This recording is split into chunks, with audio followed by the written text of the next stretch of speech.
স্বরচিত কবিতা পাঠে আমি আমিনুল হক চৌধুরী। আমার কবিতার নাম খোয়াই নদীর আত্মকথা। আমি হতভাগ্য নিপীড়িত পুরনো খোয়াই নদী। অনেকে বলে মরা নদী, তবে আমিই আদি। হবিগঞ্জ শহরের বুক ছিঁড়ে আমার দুরন্ত স্রোত ধারা, তবে আমার আর জৌলস নেই, থমকে গেছে ধারা। একদিন আমার বুকে বহিত উত্তাল তরঙ্গমালা, দূর অঞ্চল হতে আসিত কত নৌকাওয়ালা।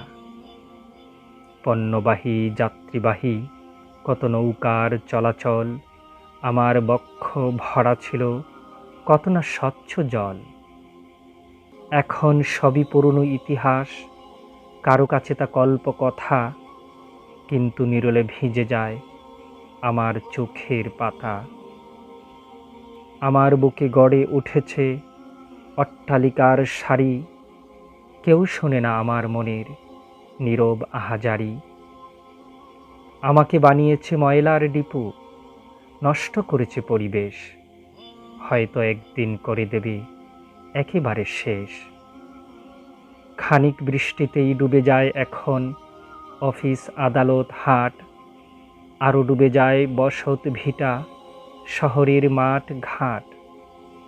ছিল না তো এমন, এখন যেমন থাকিতে আমার ধারা, তবুও মানুষ বুঝে না কেন বাঁচবে না শহর আমাকে ছাড়া।